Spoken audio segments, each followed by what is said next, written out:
Hello दोस्तों, नमस्कार। मैं अमित सिंह एआरएस मार्गदर्शन आरके क्लासेस पे आप सभी का स्वागत करता हूं।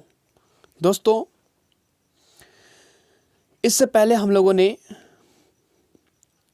4 साल के वीडियोस आपको प्रोवाइड कर दिया। ऑब्जेक्टिव्स 20, 19, 18 और 17 ये चीज़ें हम लोगों ने प्रोवाइड कर दी है और उसके बाद उस सीरीज़ में शामिल होने जा रहा है 2016 यानी कि 2016। दोस्तों, अगर बात करते हैं तो बहुत सारे क्वेश्चंस यहाँ पे रिपीट भी हुए हैं और बहुत सारे क्वेश्चंस आपके ये चीज़ें आसान भी है, इजी भी है और बहुत सारे क्वेश्चन में एक्सप्लेनेशन की ज़रूरत होती है और वो एक्सप्लेनेशन हम लोगों ने किया भी है। तो चीज़ें इस तरह से अगर लेके जाते हैं तो बहुत सरलता से आपके सारे ऑब्जेक्टिव्स आपके आसान हो सकते हैं। और इस बार थोड़ा सा पेपर का पैटर्न बदला है और आपको पता है। इसके बाद हम लोग बात करेंगे, यहाँ पे लेकर आएंगे कि बिहार बोर्ड ने जो मॉडल पेपर्स जारी किया है उसके ऑब्जेक्टिव्स करेंगे। इसके बाद यानी 2016 के बाद वाले में जो भी आपके वीडियो आएंगे उसमें आपका मॉडल पेपर्स में जो भी क्वेश्चंस आए हुए हैं, जो दिए हुए हैं, वो चीज़ों को सॉल्व करेंगे ताकि वहाँ से कहीं ना कहीं पॉसिबिलिटीज़ हो सकती है, वहाँ से क्वेश्चंस कुछ अराइज करे तो वो क्वेश्चंस आपका आसानी से बन जाए। लेकिन इससे पहले वीडियोस को शुरू करने से पहले मैं आपसे एक रिक्वेस्ट करूंगा, अगर आपको चैनल सब अच्छा लगता है, आपको ये कंटेंट आपको पसंद है तो चैनल को सब्सक्राइब कर सकते हैं, आप दोस्तों के साथ शेयर कर सकते हैं और वीडियोस को लाइक कर सकते हैं। एक चीज़ और, 1-2 मिनट आपका लूँगा और कुछ बातें आपसे करनी है लाइव क्लासेस के बारे में। तो दोस्तों, मैं अमित सिंह एआरएस आप सभी को प्रोवाइड कराने जा रहा हूँ लाइव क्लासेस सब्जेक्टिव का, यानी प्रीवियस ईयर्स में जो सब्जेक्टिव्स पूछे गए हैं उन सारे का एक्सप्लेनेशन के साथ साथ आपका board and marker with marker आपको क्लासेस लेने जा रहा हूँ रात के 10 बजे 4 तारीख से या फिर 5 तारीख से, यानी 4 जनवरी या फिर 5 जनवरी से आपका लाइव क्लासेस शुरू हो जाएगा।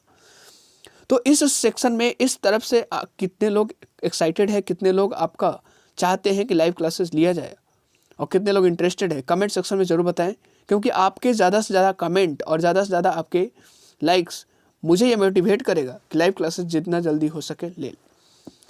वक्त कम है और क्वेश्चंस हमारे पास ज़्यादा है। अगर मान लीजिए मैं 10 क्वेश्चंस भी अगर डेली हम लोग करते हैं तो 250 क्वेश्चंस आपके 25 दिन में होते हैं और 30 दिन में आपके पास होते हैं आपके पास 300 क्वेश्चंस, राइट। तो 250 क्वेश्चंस एक बहुत बड़ी अहम भूमिका निभाते हैं। तो यहाँ से क्वेश्चंस करेंगे, राइट। तो जितना ज़्यादा से ज़्यादा आप लोग इंटरेस्टेड होंगे, जितना ज़्यादा से ज़्यादा आप चाहते हैं लाइव क्लासेस लिया जाए, आप कमेंट करके ज़रूर बताएं और कितने लोग इंटरेस्टेड हैं। ये सारी चीज़ें ज़्यादा वक्त नहीं लेंगे, कमेंट ज़रूर करेंगे, है ना। आपके कमेंट और लाइक्स पे डिपेंड करता है आपके लाइव क्लासेस लिया जाए या फिर नहीं। ऑब्जेक्टिव्स के वीडियो इस तरह से आते रहेंगे और सब्जेक्टिव के वीडियो उस तरह से, यानी कि हम लोग हर तरफ से ये चीज़ करेंगे। लाइव क्लासेस करने का मतलब एक चीज़ और फ़ायदा है आपका सरकार कि कंटिन्यूटी बन जाएगी, राइट। एक कंटिन्यूटी, एक प्रतिबद्धता हो जाएगी, कमिटेड हो जाएंगे कि आपको वीडियोस देना ही है। तो यहाँ से कहीं ना कहीं अगर कंटिन्यूटी होती है तो चीज़ें बहुत जल्दी होती है। नहीं, आपने नोटिस किया होगा जो चीज़ें रोज़ होती है थोड़ी थोड़ी होती है लेकिन बहुत ज़्यादा वो चीज़ें अचीव हो जाती है। तो ये एक प्लस पॉइंट है आपका लाइव क्लासेस का। तो जितने भी लोग चाहते हैं जल्दी कमेंट करेंगे, जितना आप लेट करेंगे वो प्रॉब्लम्स आपको नुकसान हो सकता है। हाँ, कमेंट ज़रूर करें। Thank you so much. शुरुआत करते हैं अपना वीडियो से। तो ये रहा आपके पास 2016 में पूछे गए एस सेट में, सेट नंबर एस है ये। आप अगर याद करेंगे तो यहाँ पे ये सेट नंबर है एस। 2016 का सेट एस का ये क्वेश्चंस है और बहुत ही आसान है। इसमें से बहुत सारे क्वेश्चंस आपके 2017 में पूछे गए थे, 2017 में भी मिले हैं हम लोग को और 2018 में भी मिले हैं और 2019 में भी मिले होंगे, 2020 में भी है। तो शुरुआत करते हैं अपना वीडियोस, ज़्यादा वक्त नहीं लेंगे। पहला क्वेश्चन कह रहा है सरकार कि thalamus is a edible part of. Thalamus किसका एडिबल पार्ट है? थैलेमस किसका एडिबल पार्ट है, यानी कि कौन सा इसमें से ऐसा फल दिख रहा है जिसका आपका जो एडिबल पार्ट होता है थैलेमस होता है, यानी कि खाने वाला भाग जो होता है थैलेमस को खाया जाता है। और आपको हिंट दे दूं, उसको फास्ट फ्रूट के नाम से भी जानते हैं, उसको फास्ट फ्रूट के नाम से भी जानते हैं। तो आप आसानी से अगर पढ़ा होगा, अपने चैप्टर्स को पकड़ लिया होगा, इसका आंसर आपके पास बी होगा, डेट इज एप्पल। आंसर आपका बी। क्लियर? दूसरा क्वेश्चन हमारे पास आता है कि इनमें से कौन सा आपका ब्लड ग्रुप आपका यूनिवर्सल डोनर कहा जाता है। Which of the blood group is universal donor. Universal donor के रूप में किसको जाना जाता है? तो आपको अगर दो ऑप्शन हमारे पास पॉसिबिलिटीज हो सकती है, ए बी और ओ। ए और बी तो चांसेस ही नहीं बनते, राइट। तो ए बी को आप कहते हैं यूनिवर्सल रिसिपिएंट, यूनिवर्सल रेसिपिएंट या फिर रिसीवर, यानी कि ये किसी का ले सकता है। ये ब्लड ग्रुप जो है किसी का ब्लड ग्रुप ले सकता है। ऐसे ब्लड ग्रुप इंसान जिसके पास ब्लड ग्रुप ए बी है वो किसी का ले सकता है। लेकिन अगर बात करते हैं ओ की, तो ओ किसी को दे सकता है, यानी कि करेक्ट आंसर हमारे पास यहाँ पर निकल कर आई क्या? Answer number D, correct answer. Third question की तरफ बढ़ते हैं। कह रहा है कि डीएनए किसका जेनेटिक मटेरियल है सरकार? DNA is genetic material of, याद कीजिए इससे पहले वाले ये क्वेश्चन सीरीज के वीडियोस में 2017 वाले में तो हम लोगों ने देखा था ये क्वेश्चन एग्जैक्ट यही था। तो इस क्वेश्चन का आंसर होगा हमारे पास बैक्टीरियोफाग, यानी कि बी आंसर होगा करेक्ट। क्लियर। चलिए फोर्थ क्वेश्चन आपके पास है। ये क्वेश्चन आपका थोड़ा सा अलग है, नया है। कह रहा है एसिटाबुलारिया इज ए टाइप ऑफ। एसिटाबुलारिया किसका टाइप है? तो एसिटाबुलारिया आपको बता दूं थोड़ा सा, तो इसका जीनस जो है अलगी होता है, अलगी जीनस का ये चीज़ मेंबर्स है। तो आपका प्रोटोजोआ नहीं होगा, वायरस नहीं होगा, बैक्टीरिया नहीं होगा, बचा हमारे पास कौन? अलगी, यानी कि इसका आंसर होगा ए अलगी। क्लियर। चलिए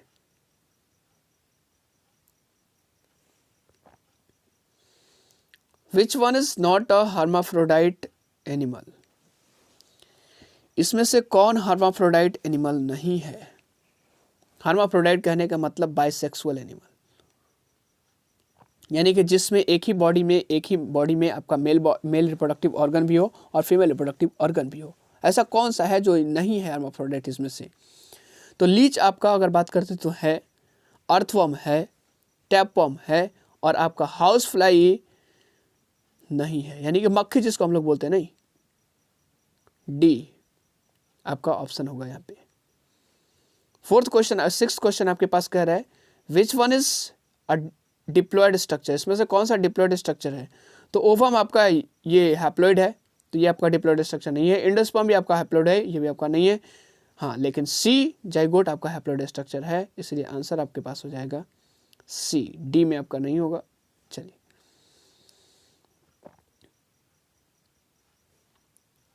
सातवां क्वेश्चन कह रहा है which of the following base is not present in RNA. RNA में कौन सा नाइट्रोजनस बेस नहीं होता है?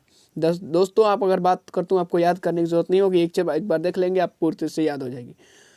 डीएनए में जो नाइट्रोजनस बेस है मैं यहाँ पे लिखूंगा, और आरएनए में जो नाइट्रोजनस बेस होता है मैं यहाँ पे लिख रहा हूँ। अब आप नोट कर लीजिए, पता कर लेंगे कि कौन सा चीज़ है। डीएनए में आपका एडेनिन, जिसको ए से डिनोट करते हैं, आरएनए में आपके ए से आपके साथ पेयरिंग करता है, राइट। डीएनए में आपका क्या बोलते हैं, साइटोसिन होता है जो पेयरिंग करता है आपके पास साइटोसिन। इसमें भी साइटोसिन होता है। इसमें आपका ग्वानिन होता है डीएनए में, ये ग्वानिन इसमें भी होता है ना। डीएनए में आपका थायमीन होता है और इसमें होता है आपका यूरासिल। तो जरा बताइए कौन एक दूसरे में अलग दिख रहा है? जो दिख रहा होगा वही आंसर होगा। एडेनिन के साथ पेयर करता है एडेनिन, साइटोसिन के साथ पेयरिंग करता है साइटोसिन, और आपका ग्वानिन के साथ ग्वानिन, तो थायमीन के साथ यूरासिल, यानी कि थायमीन आपका डीएनए का पार्ट है, आरएनए का नहीं। यानी कि ये जो नाइट्रोजनस बेस है आपका डीएनए का है, और इसमें कहीं ना कहीं ऑप्शन वही चीज़ दिया हुआ है। Which one is the nitrogenous base not present in RNA. RNA में प्रेजेंट नहीं होता है। आरएनए में ये इसके जगह पे यूरासिल होता है, यानी कि ये चीज़ आपका प्रेजेंट नहीं होता है। सो करेक्ट आंसर है आपका यहाँ पे कौन? ए। क्लियर।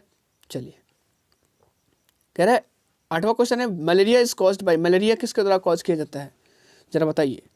मलेरिया आपका अगर बात करें तो यही क्वेश्चन आपका पिछले वाले में फाइलेरिया करके था कि फाइलेरिया इज कॉज्ड बाय, तो वहाँ पे कुछ और आंसर होता था, लेकिन यहाँ पे होगा आपका फीमेल एनोफिलिस मॉस्किटो, यानी कि आंसर नंबर सी। क्लियर। चलिए और 9वां क्वेश्चन 2017 में पूछा जाने वाला ये क्वेश्चन है, population explosion results in, population explosion results क्या करता है। यहाँ पे लॉर्ड दिख रहा होगा आपको सेकंड ऑप्शन में, यहाँ पे लॉर्ड नहीं होगा, लैंड होगा। तो अगर पॉपुलेशन एक्सप्लोजन की बात करें तो पॉपुलेशन एक्सप्लोजन वहाँ पे भी हम लोगों ने एक्सप्लेन किया था कि एक स्पेसिफिक टाइम में ज़्यादा से ज़्यादा पॉपुलेशन का बढ़ जाना एक साथ, इसी को बोलते हैं पॉपुलेशन एक्सप्लोजन। और इसका आंसर क्या होता था वहाँ पे हम लोगों ने देखा था कि वहाँ पे इनकम में भी डिक्रीजमेंट हो जाती है, लैंड में भी डिक्रीज होती है, आपका मिनरल्स में भी डिक्रीज होता है, और आपका, तो यहाँ पे आंसर आ जाता है, क्या होता है हमारे पास, D. Correct answer to this question is D. चलिए, ये हमारे पास था इसका आंसर। 10वां क्वेश्चन यह पीछे कह रहे हाइग्रोफाइट्स कौन है, which of the following is hygrophyte. Hygrophyte कहने का मतलब वो प्लांट्स जो आपका सिर्फ और सिर्फ पानी में रहता है, which can only survive in water. तो लिली, वाटर लिली भी आपका पानी में रहता है, लोटस भी आपका पानी में रहता है, ट्रापा भी आपका पानी में रहता है। वाटर लिली आप समझ चुके होंगे, लोटस समझ चुके होंगे, लेकिन ट्रापा नहीं समझ में आ रहा है, राइट। तो ट्रापा आपका वही जो सिंघाड़ा हम लोग जिसको बोलते हैं ना सरकार, जो हमारे अगल बगल में मिल जाता है आसानी से, तो वही आपका सिंघाड़ा ये चीज़ है ट्रापा। बरसात के दिनों में आसानी से मिल जाता है, राइट, बरसात के बाद थोड़ा से। तो ये चीज़ें आपका ट्रापा जो है आपका वही चीज़ है। तो यहाँ पे तीनों के तीनों दिख रहा है, इसका मतलब यहाँ पे आंसर्स क्या होगा, D answers, all of these, इनमें से सारे सभी। चलिए, बहुत बेहतर। नेक्स्ट क्वेश्चन की तरफ बात करते हैं। हमारे पास कह रहा है bio fertiliser present in root nodules और which leguminous plant, non leguminous plant, sorry, कह रहा है किस नॉन लेगुमिनस प्लांट्स के रूट नोड्यूल्स में बायो फर्टिलाइजर प्रेजेंट होते हैं। एक्चुअली आपका रूट नोड्यूल्स में बायो फर्टिलाइजर्स आपका लेगुमिनस प्लांट्स में होते हैं, लेकिन किस नॉन लेगुमिनस प्लांट्स में आपका बायो फर्टिलाइजर्स होते हैं उसके रूट नोड्यूल्स में। तो इसका आंसर होगा आपके पास सी, दैट इज एजोटोबैक्टर। तो करेक्ट आंसर यहाँ पे क्या होगा, सी। 11 का आंसर सी। चलिए, 12th question, acrosome is a part of, acrosome किसका पार्ट है, किसका हिस्सा है। एक्रोसोम अगर बात करते हैं, ये अगर ये आपको ऑब्जेक्टिव्स आपको देखने को मिला, ये अगर देखा होगा आपने, मेल स्पर्म, नहीं, फिगर आपके बुक में जो दिया हुआ है वो आपको थोड़ा सा याद आ रहा होगा। तो ये चीज़ें यहाँ पे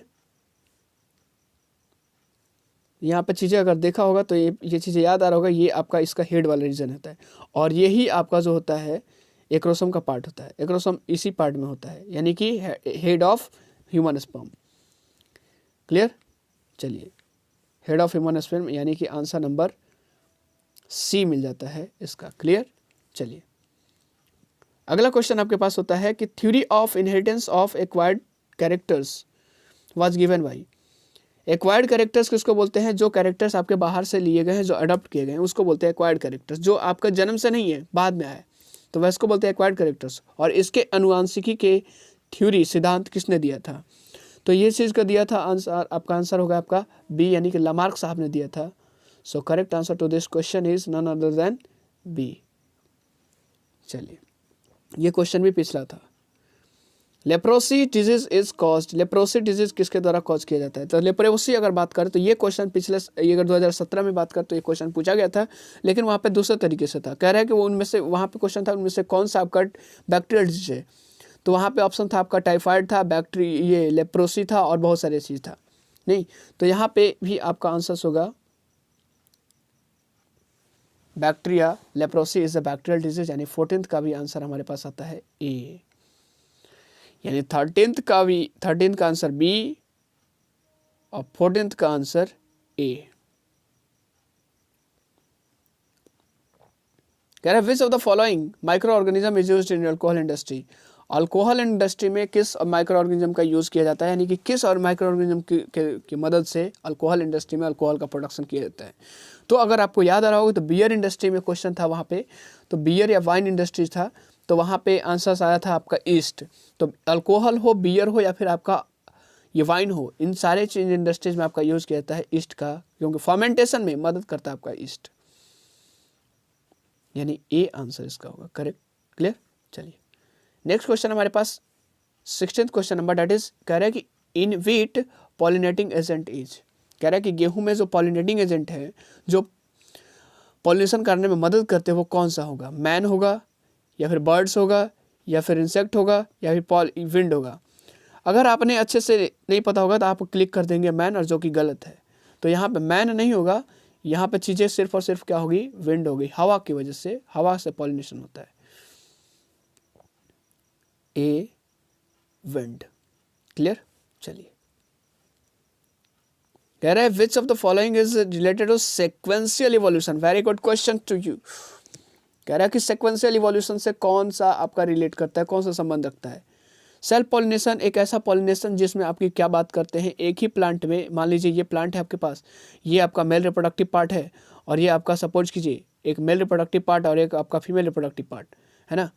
तो मेल रिप्रोडक्टिव पार्ट और फीमेल रिप्रोडक्टिव पार्ट से अगर यहाँ से ये मेल गैमेट और फीमेल गैमेट ट्रांसफर होता है मेल गैमेट फीमेल गैमेट के पास, यानी कि अगर बात करते हैं एक ऐसा प्लांट जिसमें आपका ये सपोज कीजिए मेल है और ये सपोज कीजिए आपका फीमेल है, तो यहाँ से अगर मेल गैमेट यहाँ पे जाता है एक ही प्लांट में, तो इसको बोलते हैं सेल्फ पॉलिनेशन, राइट।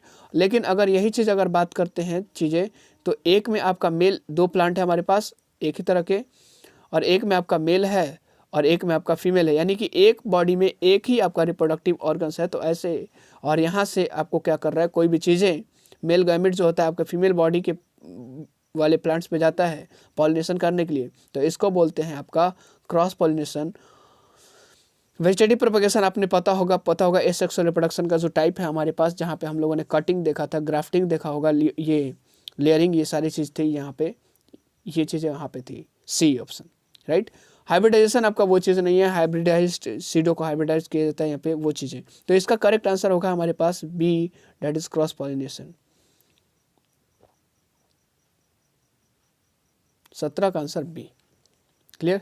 चलिए, 18 में कह रहा है सरकार the standard level of noise pollution according to WHO, यानी कि वर्ल्ड हेल्थ ऑर्गेनाइजेशन, कह रहे हैं कि विश्व स्वास्थ्य संगठन द्वारा ध्वनि प्रदूषण का एक स्टैंडर्ड लेवल क्या फिक्स किया गया है। ये क्वेश्चन था 2017 में, लेकिन थोड़ा सा अलग तरह से था, क्वेश्चन का आंसर वही होगा। वहाँ पे क्वेश्चन था कि एक लेवल जो फिक्स किया गया आपका नॉइज का, वो क्या था WHO के द्वारा, वो था आपका A answer 20 to 30 decibel. WHO मानता है कि 20 to 30 डेसिबल के बीच में अगर साउंड प्रोड्यूस हो तो किसी को नुकसान नहीं होगा, नॉइज पॉल्यूशन के अंदर वो काउंट नहीं होगा।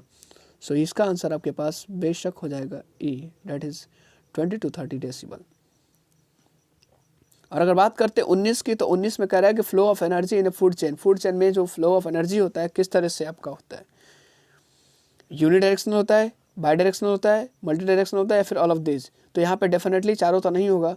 जैसे कि मान लेते हैं प्लांट है और प्लांट को किसी गोट ने खाया, और गोट को किसी लायन ने खाया, और लायन को अगर बात करते हैं वल्चर ने खाया लायन मरने के बाद, तो ज़रा बताइए एनर्जी इधर से इधर ट्रांसफ़र हो रही है कि नहीं हो रही है, यस और नो, इधर से इधर हो रही है कि नहीं हो रही है। क्या इधर से इधर एनर्जी ट्रांसफ़र हो सकती है? कभी भी नहीं हो सकती, यानी कि एक डायरेक्शन में हो सकती है, बाई डायरेक्शनल नहीं हो सकता है। तो जब बाई डायरेक्शनल नहीं होगा तो मल्टी डायरेक्शनल भी नहीं होगा। क्लियर। यानी कि आंसर आपका ए होगा, और वो आंसर है आपके पास unidirectional, that is A. Clear. चलिए, 20 क्वेश्चन की तरफ हम लोग आ चुके हैं। कह रहा है कि formation of mRNA from DNA से mRNA का फॉर्मेशन को क्या कहते हैं। तो ये क्वेश्चंस आपका पीछे भी था, फिर से रिपीट कर रहा हूँ, आपको याद दिला दे रहा हूँ ताकि ये चीज़ें याद रहें। और इसका आंसर होगा हमारे पास ए, ट्रांसक्रिप्शन। यानी 20th का क्वेश्चन नंबर 20 क्वेश्चन नंबर का आंसर होगा A, transcription. Rhino sanctuary is and dash. Rhino sanctuary क्या है, कहाँ पे है, इज इन कहाँ पे है, आसाम, बंगाल, बिहार और गुजरात। क्या हो सकता है यहाँ पे होगा आसाम। काजीरंगा नेशनल पार्क, आपको पता होगा ये चीज़ें आसाम में है।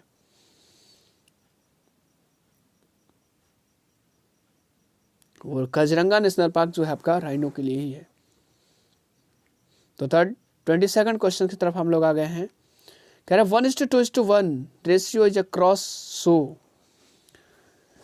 1:2:1 रेशियो जो है क्रॉस है, और ये क्या दिखाता है, डोमिनेंस है, इनकम्प्लीट डोमिनेंस या फिर लिंकेज या फिर नन ऑफ दिस।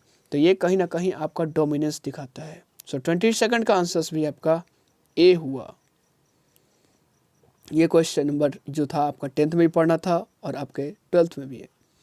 तो 22 का आंसर हो गया हमारे पास ए, डोमिनेंस दिखा रहा है।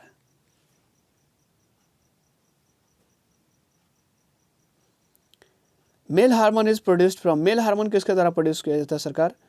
तो मेल हार्मोन की बात करें तो मेल हार्मोन का नाम है टेस्टोस्टेरोन। टेस्टोस्टेरोन,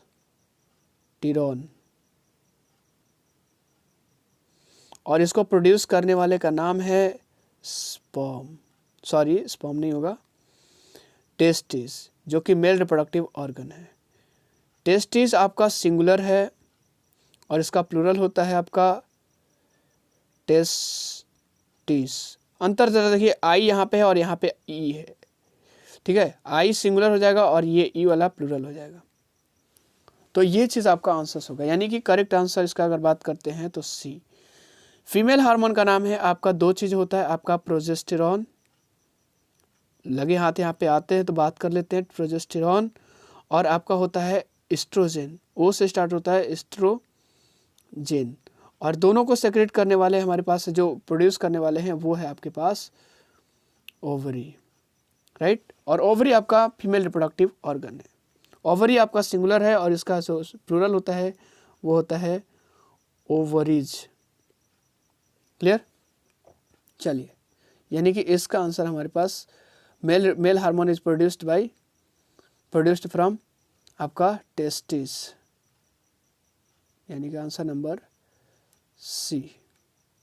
चलिए, बेहतर। नेक्स्ट क्वेश्चन है ओव्यूल डेवलप्स इनटू, कह रहा है ओव्यूल डेवलप करके किस में बदलता है? ओव्यूल फ्रूट में नहीं डेवलप करता है, ओवरी फ्रूट में। क्लियर? आपका फ्लावर में भी नहीं होता है, आपका कॉटिलेडन में भी नहीं होता है, ये होता है कंप्लीटली आपका सीड में, यानी कि 24 का आंसर हमारे पास का आया सी आंसर आया, यानी ना ये ना ये ना ये, सिर्फ और सिर्फ ये। क्लियर? चलिए, 25 क्वेश्चन नंबर आ रहे हैं हम लोग। कह रहा है which of the following is absent in animal cell, animal cell में कौन सा सेल आपका एब्सेंट होता है? क्लोरोप्लास्ट, माइटोकॉन्ड्रिया, राइबोसोम और गोल्गी बॉडीज, इस चारों में से कौन सा? एनिमल सेल में आपका माइटोकॉन्ड्रिया होता है, गोल्गी बॉडीज भी होता है, राइबोसोम्स भी होता है, सिर्फ और सिर्फ आपका जो क्लोरोप्लास्ट है ना, ये नहीं होता। अगर ये क्लोरोप्लास्ट हो जाता है एनिमल बॉडी में तो शायद इंसान भी फोटोसिंथेसिस और सारे जानवर भी फोटोसिंथेसिस करने लगते, और जो भूखमरी की समस्या है, भूखमरी की समस्या नहीं हो पाती। चलिए, आपकी बात करते हैं anatropous ovules is. Anatropous ovule का नेचर क्या होता है, कैसा होता है? हालांकि बहुत तरह के ओव्यूल्स होते हैं, आप लोगों ने पढ़ा भी होगा। तो यहाँ पे एनाट्रोपस ओव्यूल की बात कर रहा है कि क्या चीज़ कैसा होता है, उसका नेचर पूछ रहा है। तो एनाट्रोपस ओव्यूल के अगर नेचर की बात करें तो ये इन्वर्टेड होता है, ये इरेक्ट नहीं होगा, ऑब्लिक नहीं होगा, और ये चीज़ नहीं। आंसर आपके पास सिर्फ और सिर्फ B.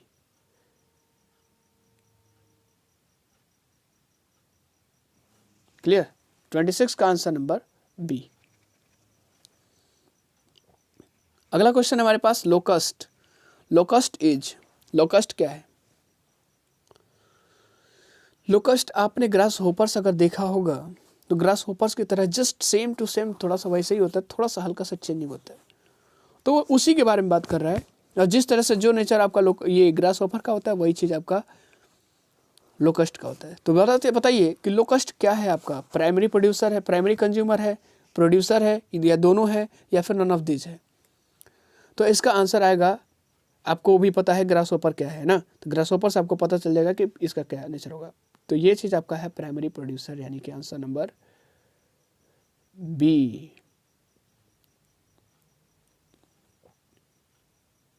Primary consumer, primary consumer यानी कि डायरेक्टली डिपेंड होता है प्लांट या प्लांट प्रोडक्ट्स पे, अपने भोजन के लिए नहीं।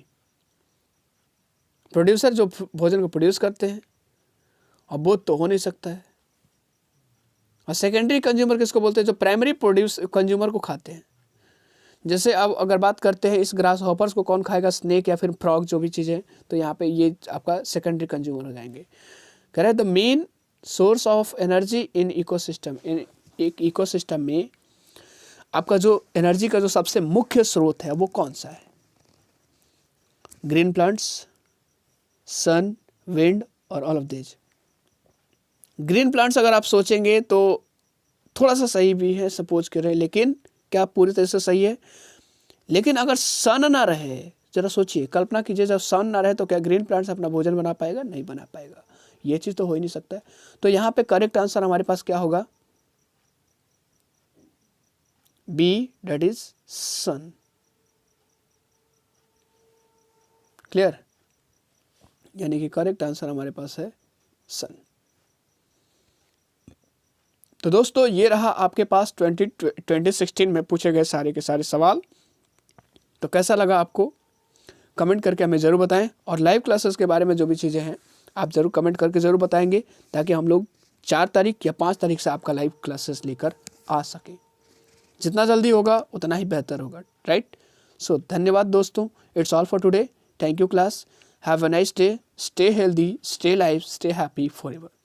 स्वस्थ रहें, मस्त रहें, तंदुरुस्त रहें और यूं ही व्यस्त रहें। Thank you so much for your participation. Have a nice day to you all. Thank you.